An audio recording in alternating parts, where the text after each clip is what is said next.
We live in a world where kindness, by itself, guarantees nothing. You can be kind, intelligent, and well-intentioned, but if you don't know how to command respect, you will be ignored. And this is one of the hardest truths to accept. The illusion of kindness without strength has destroyed the dignity of many men. They grow up hearing that being good is enough, that if you're polite, patient, and understanding, the world will recognize and reciprocate. But the real world doesn't work like that. Machiavelli, with all his cold analytical precision, saw this centuries ago. He observed men not through the lens of idealism, but through the raw, naked reality of human nature. And what did he see? That the world values strength, it values presence, it values those who know how to take up space without apologizing for existing. Kindness without strength is like an empty promise, like a beautiful house with no doors, open for anyone to enter, mess up, and leave without consequences. When you try to be good all the time, when you accept everything, when you never set boundaries, what the world sees in you is not nobility, it's weakness. And weakness has a price that's far too high. You begin to be ignored, disrespected, forgotten.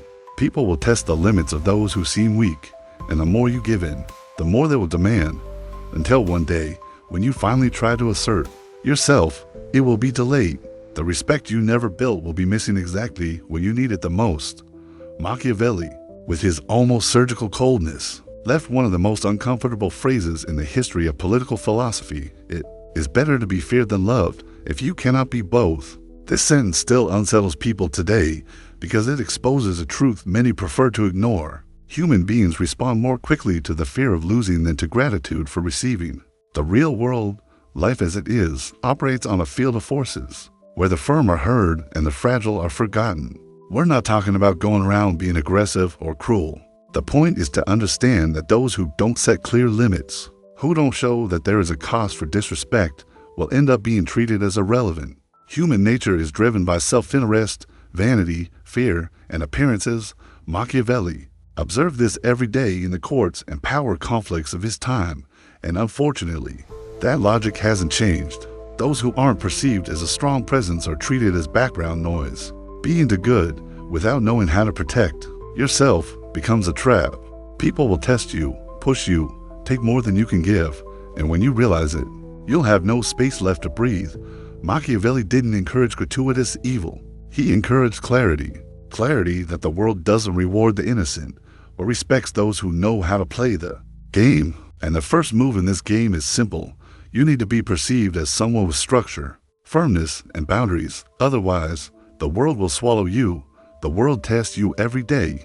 It tests you in small conversations, in jokes that cross the line, in constant interruptions, in moments when people put you in uncomfortable situations just to see how you react. And you know the invisible rule behind it all. The more you yield, the more they push. This is the domino effect of weakness. It starts with a favor you do even without wanting to, just to avoid conflict.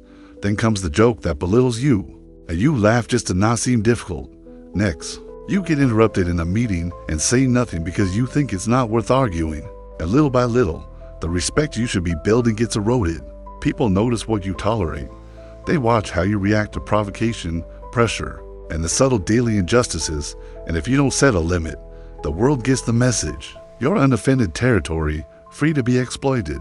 Those who don't know how to say "this is my limit" end up becoming the step others use to climb to what they want. And the worst tragedy is that when you finally try to impose yourself, when the glass overflows and you want to shout enough, no one will take you seriously, because you yourself taught the world that your word carries no weight, that your line can always be crossed, that your presence is too weak to be respected. Your posture communicates long before your words do. It's no use having good intentions, noble values, or a loyal heart if what you transmit to the world is insecurity, hesitation, or fear of taking a stand. Machiavelli clearly stated, people judge more by what they see than by reason. What does this mean? That the world will interpret you based on what you appear to be, not what you believe yourself to be. If you walk with slumped shoulders, avoid direct eye contact, speak in a low and hesitant tone, and constantly justify yourself, rest assured, no one will see you as a strong person, no matter how good your intentions are. Your body language, the way you enter a room, the eye contact you hold in a conversation, everything is being evaluated even before your first sentence. Robert Greene, when talking about power, made it clear, building an image is one of the most fundamental tools for influencing people and dominating environments. It's not about pretending. It's about strategic awareness. It's about knowing that, like it or not, you're being read all the time. And if you don't control your image, the world will create any narrative about you. Worse, it will treat you according to that narrative. Jung would add that your shadow everything you repress within yourself acts with more force when you ignore the impact you have on others. In other words, if you don't have control over your presence, you become a hostage of other people's interpretations. And the price for that is high. You become invisible, weak, and irrelevant. There's a strategy that imposes respect without needing words. The posture of cold silence. It's that energy you feel when a person enters the room, and even without saying anything, everyone notices their presence. It's not arrogance. It's not forced superiority. It's pure self-control. It's the firmness of someone who doesn't need to explain themselves all the time, who doesn't need to raise their voice to be heard, who doesn't react impulsively to every provocation. Machiavelli understood that true power doesn't scream, it weighs. And that weight comes from internal clarity, from the ability to remain whole even when everything around tries to destabilize you. Cold silence is the opposite of the need for validation.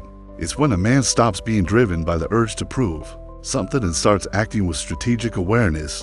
He speaks only what's necessary. He reacts only to what truly matters. He doesn't try to convince anyone of his worth. He simply is. Robert Greene, studying power dynamics, made it clear, those who talk too much expose themselves. Those who overreact reveal themselves. Those who try to please everyone become predictable, manipulable, easy to control. But the man who masters silence, who observes more than he responds, who maintains mystery, that man becomes impenetrable. And in the psychological game of life, the impenetrable always commands respect. The ability to integrate your own shadow is what separates the mature man from the needy man. Carl Jung was clear. Everything you don't acknowledge in yourself, everything you repress or pretend doesn't exist, ends up controlling you from behind. And that includes your anger, your strength, your natural aggression. The problem with many men who can't command respect is that they've spent their lives trying to repress everything the world labels as negative. They fear their own firmness, fear seeming too harsh, fear being misinterpreted. The result, they become passive, faded, always walking on eggshells to avoid upsetting anyone. But this self-erasure has a price. The world notices. And when the world notices you have no control over your shadow, it starts testing you even more. The presence of a man who has integrated his shadow is different. It's firm, solid, stable. He doesn't react on impulse, but he doesn't tolerate abuse either. He doesn't shout, but when he speaks, people listen. He knows the extent of his patience and knows exactly when to say stop. The man who has integrated his shadow isn't a slave to his emotions, but he's also not an emotionally neutral puppet. He carries the coldness of someone who has faced his own darkness and survived. And it's precisely this contained energy, this silent strength, that changes the room when he arrives. Respect is not something you ask for. It's something you build with your posture, with your actions, with the boundaries you set, and mainly with what you don't tolerate. The big mistake of many men is thinking they'll earn respect by being always nice, always available, always avoiding conflict. But the world doesn't work like that. When you over-explain, when you justify yourself all the time, when you live apologizing for being who you are, for having opinions, for occupying space, you're training the world to see you as someone without firmness. And what happens to those seen like that? They get ignored, overloaded, diminished. People treat you the way you've taught them to treat you.